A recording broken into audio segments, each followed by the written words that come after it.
Hey guys, so today we're going to do tons of vocabulary, and we're also going to do the mean value theorem, not to be mixed up with the intermediate value theorem, which we did in chapter, I want to say it was 1.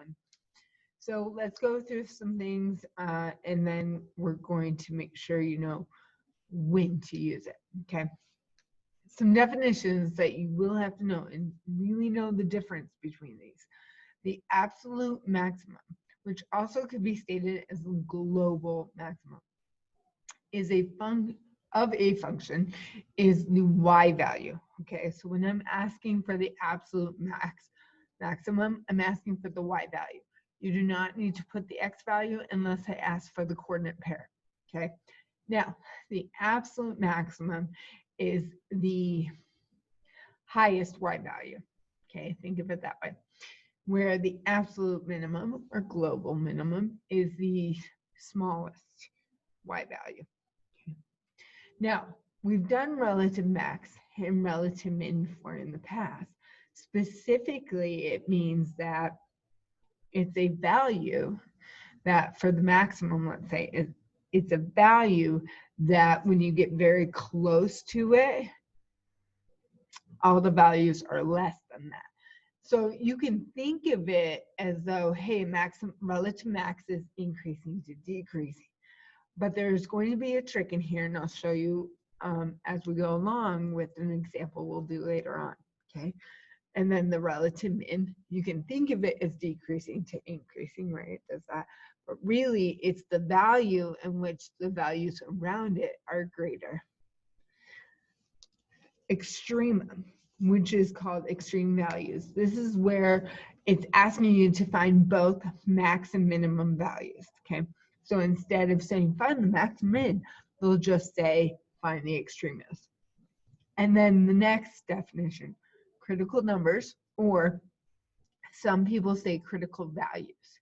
These are the x values that for the derivative, it either is 0 or it's undefined. So this is very important, okay? So it's where the x is a critical number if when you take the derivative, it's either 0, it equals 0 or undefined, okay?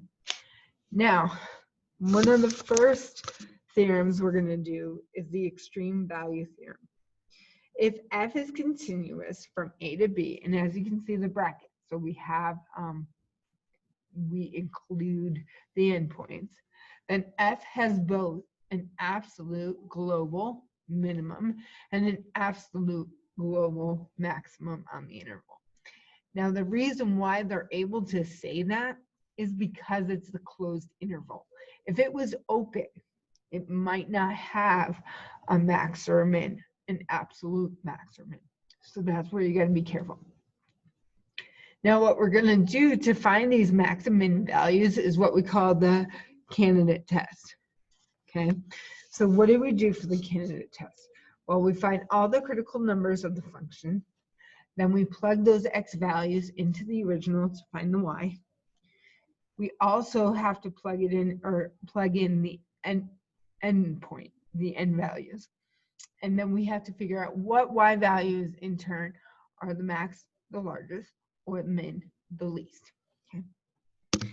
All right, so the first thing we're going to do actually is practice these definitions, but from a graph. Let's see what the note says here. Absolute extrema can occur either at critical numbers or endpoints. Relative extrema can only occur at critical numbers. We will not consider endpoint extrema to be relative extrema, although some textbooks allow this. And it is a discussion that AP teachers constantly are asking, hey, should we include the endpoint or not? So this is a discussion we usually go. For now, this is what we're going to deal with. We will not consider endpoint extrema as a relative. It can be a absolute, but not a relative, okay? So here we go. Use the figure of y equals f of x to the right to answer these questions. So we're going to look at this graph and answer these. what is the absolute maximum? Remember, the absolute maximum is the y value that is the largest. So if you look at all the y values here, the largest y value is at 4. Now, this question, at what x values what x value does the function have an absolute max? So here's our max, but what's the x value? -4.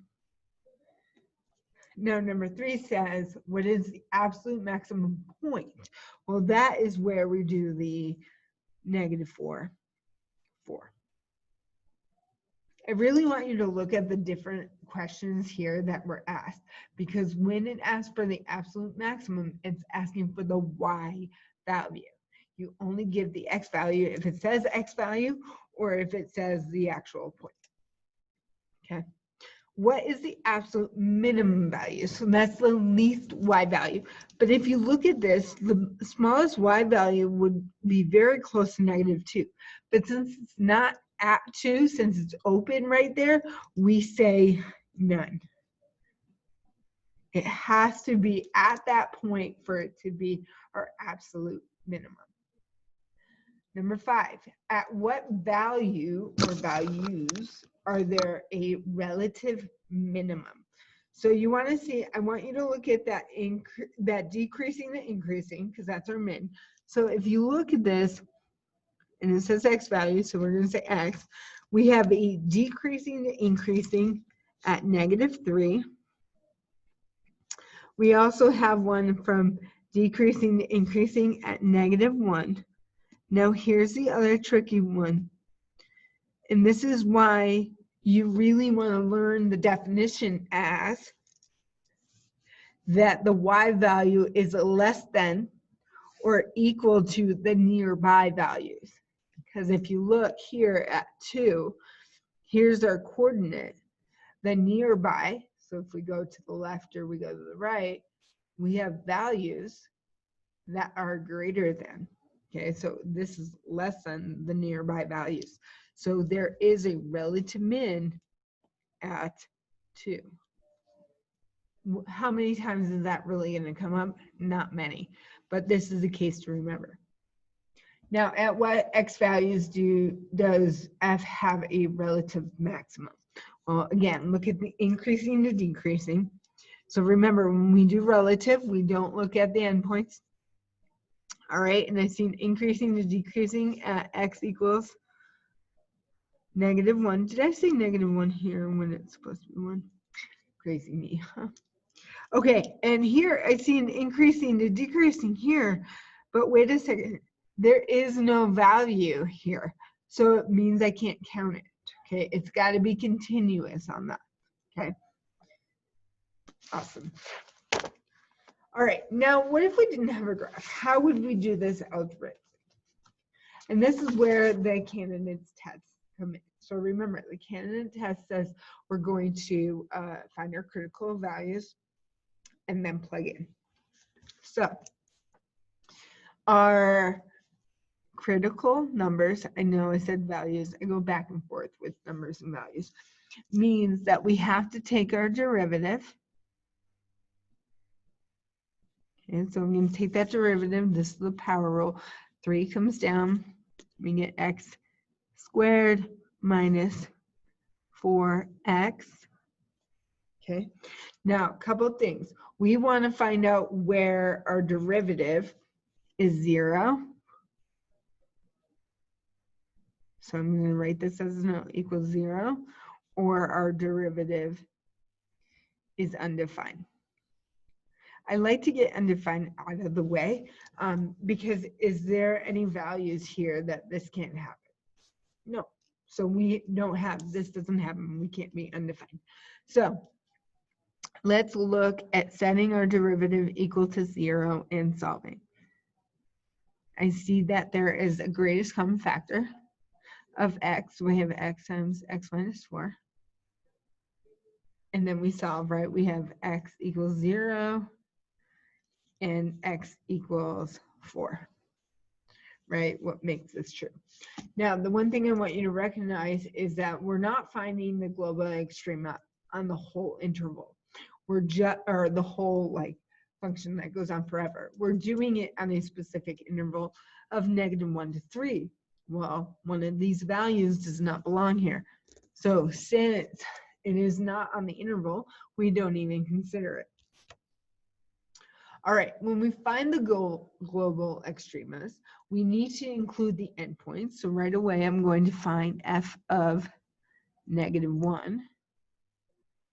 I'm going to find f of 3. And I'm also going to include my critical number, which in this case is 0. Now, as you can see, guys, I say f of, which means I'm plugging it into the original function. So if I plug in -3 to the, or -1 to the original equation, I will get the value of -7/3. If I plug in 0, I get 0. And if I plug in 3, I get -9. So a couple of things I want to point out when we're finding the max and the min. Don't forget we're finding the absolute, and the absolute is the y value. Okay. So the absolute minimum is the lowest y value. The lowest y value is -9. Do not say 3. It's the y value. The absolute maximum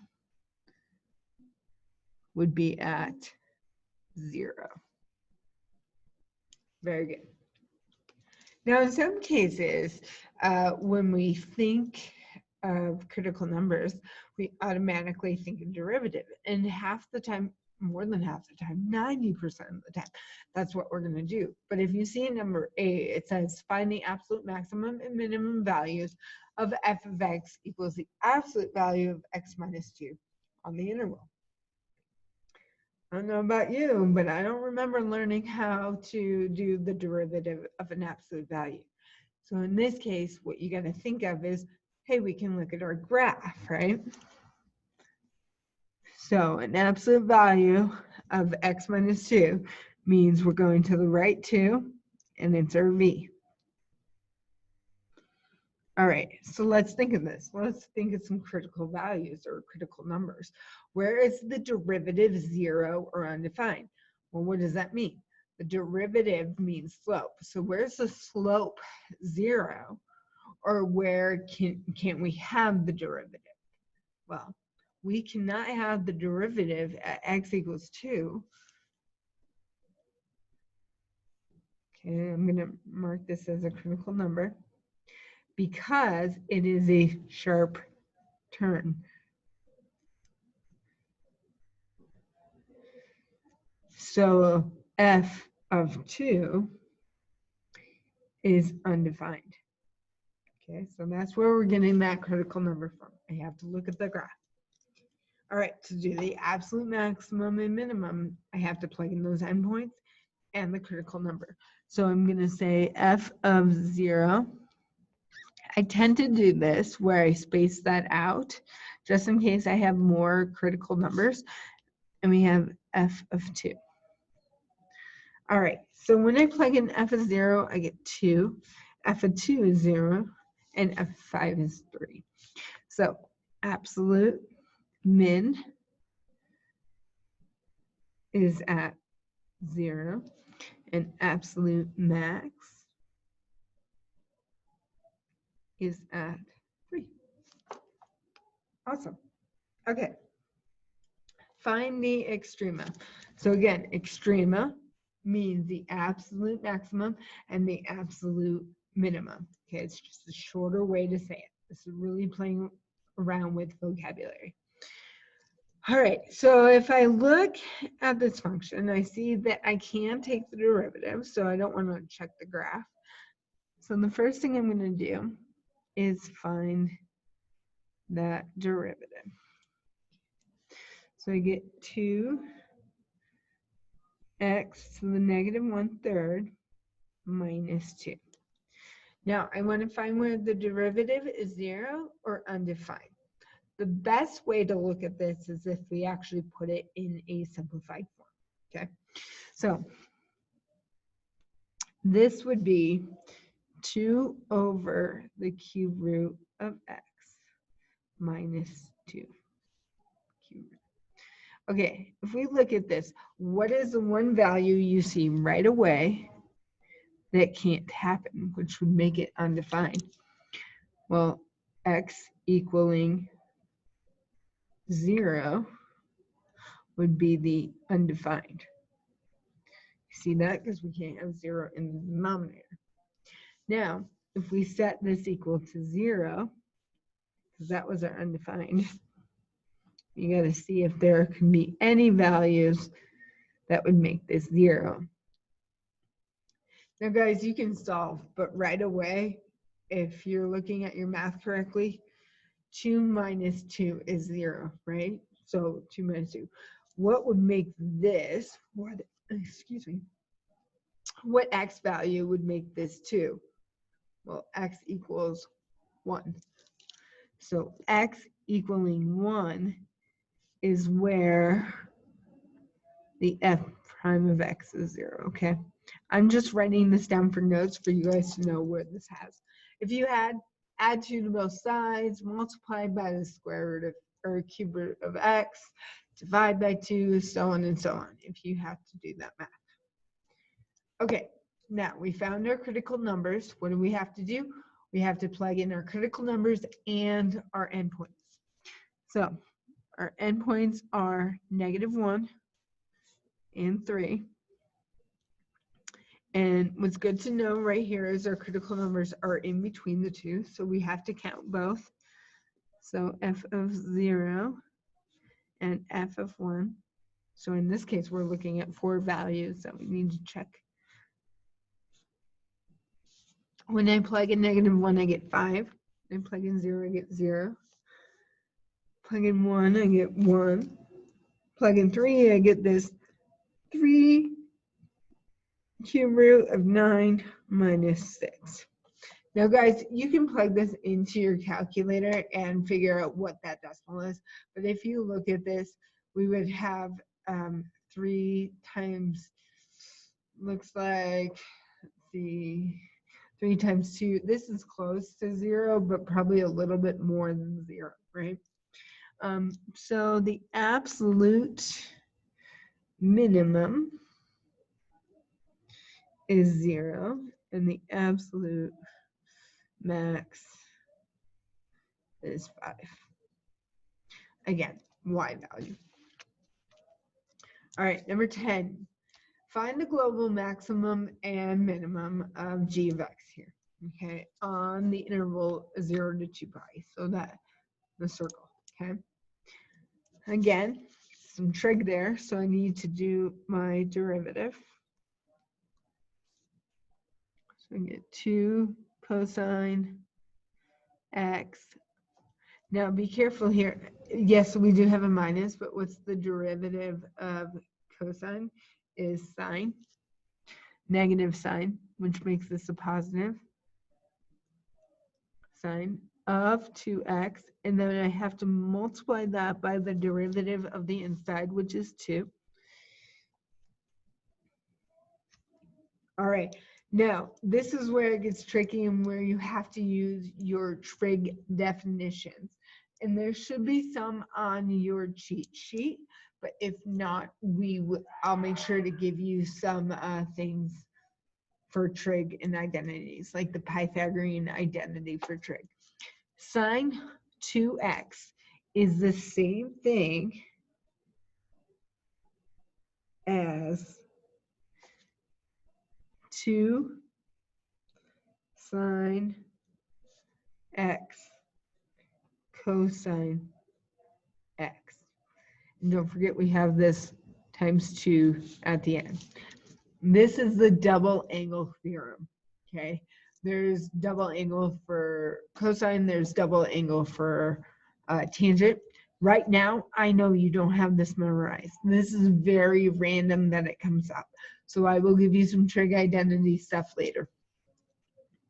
All right, so if I then look at this, I can factor out of 2 cosine because they both have 2 cosine there. So I would get 2 cosine x times 1 plus, I'm going to bring this 2 back in front, 2 sine x. Okay, so we have to find out where it equals 0 undefined. As you can see from here, based on this interval, we're not worried about undefined, but we are worried about where the equals 0. So I'm going to set 2 cosine x to 0, because anything times 0 is 0. And I'm going to set 1 plus 2 sine x equal to 0. So if I were to solve for these, my critical numbers to make this true, both of these statements true, would be x equals pi halves, 3 pi halves. So by the way, these two, let's see, this is 90 degrees, right? And this is the 270, okay? That's where cosine is 0. And then these two, when I subtract 1, divide by 2, I'm looking where sine is -1/2. Well, sine is -1/2 at 7 pi over 6 and 11 pi over 6. Okay, so I'm just solving and getting those radians. So I have to include all 4 of these and the 2 endpoints to figure out my max and min, okay? My global, my absolute. So I would try f of 0, or this should be g, right? Because our function is g. G of pi halves, g of, if I went in order, the next one would be 7 pi over 6. G of 3 pi over 2. G of 11 pi over 6. And the last one of G of 2 pi, because of the endpoints, right? So when we plug these in, and I'm just going to give them to you, we get -1, 3, -3 halves, -1, -3 halves, and -1. This is the other reason why we want to do the y value, is because, as you can see, we have a bunch of them that are the same. So our absolute min, of course, is the -3 halves. And our absolute max looks like to be 3. Awesome. All right, next we are doing the mean value theorem. Sorry, I was looking for my ruler. So we're going to discover the mean value theorem right now. So what we're going to do is we're going to draw a secant line. So remember, a secant goes through 2 points, okay? It goes through. We're going to draw a secant line between A and B. Well, this doesn't work if my ruler is too. And again, guys, we're sketching this. Okay. As you can see, I'm a little bit off. So this is my secant line. What I am going to do is take this line and then draw any tangent lines. Remember, tangent lines means it only goes through it once. So this would have been better if I did like that. Okay. Now I'm going to move it to where it only hits the graph once. Okay. And of course, it's supposed to be parallel because it says parallel. So my drawing's not the greatest. Okay, so as you can see, there is one line right here that would be parallel tangent to that secant. Again, I'm going to make a secant line. So I'm going to connect these 2 points. Okay, so that's secant. Now, if I draw a parallel, again, I'm going to try to make this the same. It's hard to make the same, remember, same slope. That's tangent, and tangent only goes through it once. So there's one. But as you can see in this case, there's two. Oh, that one was a little bit better. So I have one secant line, but as you can see, I can create two tangent lines between the two. This one, I can create my secant line.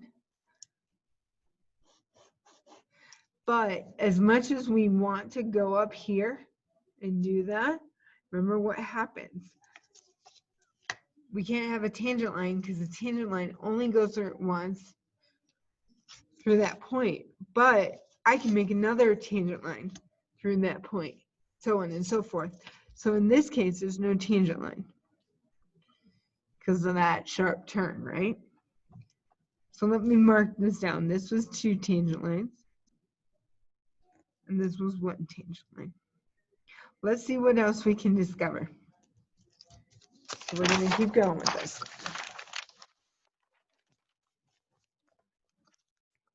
All right, so in this case, what happens?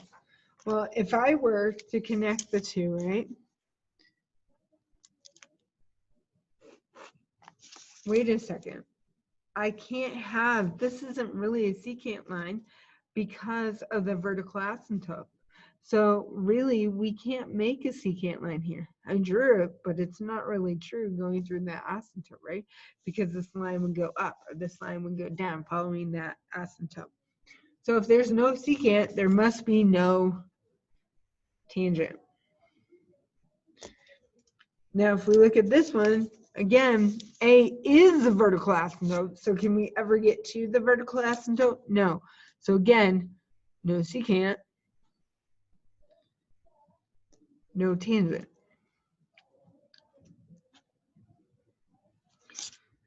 16 here, I can draw my secant finally, right? That's great. But when I go parallel and I want that tangent, what happens there? It would be tangent right there, but there's a hole there. So I can't draw a tangent line. So again, we're dealing with a no tangent. All right, some of the things I want you to realize is this: no tangent line, no tangent line, no tangent line, no tangent line on the other side. If you look at each of those cases, what can you say about those cases? None of them seem to be continuous or have your derivative there, you're differentiated, right? Because of that hole on the other side, or that sharp turn on the other side, okay? So continuous and differentiable is definitely part of this theorem. So before we get to the theorem, let's see if we can do anything more. So we're drawing the secant line between the 2 points. We're going to draw it between 2 and 5. Draw all tangent lines parallel to the secant line at some point on the interval, just from 2 to 5. And then estimate the value of C. So estimate the x value to where the tangent line is parallel to the secant. So first I'm going to draw the secant. Okay, there's the secant. Now if I draw a parallel tangent, hopefully this looks better this time. Okay, as you can see, the tangent line crosses at, it looks like, or it's supposed to cross at 3. So it's approximately at the value of 3. Again, I'm going to draw the secant line.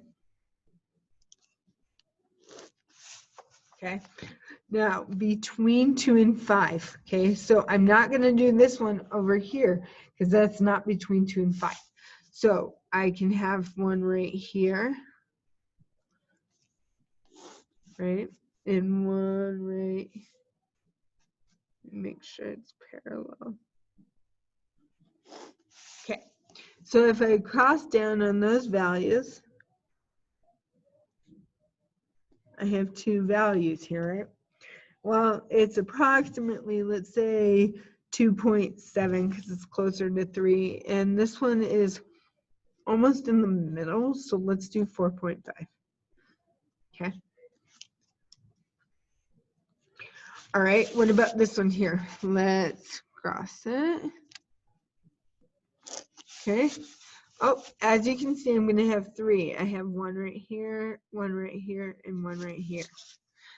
But if we look, though, that tangent, that one tangent hits both of them, it looks like.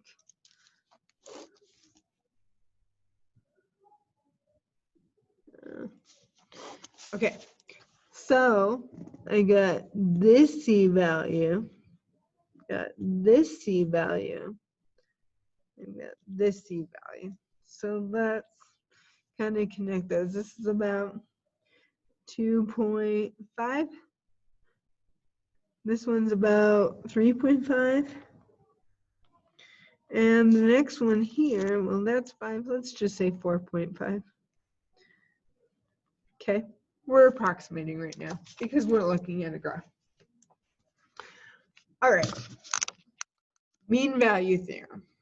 Okay, first thing we discovered when drawing those secant lines and those tangent lines is we learned that it has to be continuous on the interval and it has to be differentiable, right? We didn't have a tangent line when there were sharp turns, when there were holes, when there were vertical asymptotes, so on and so on.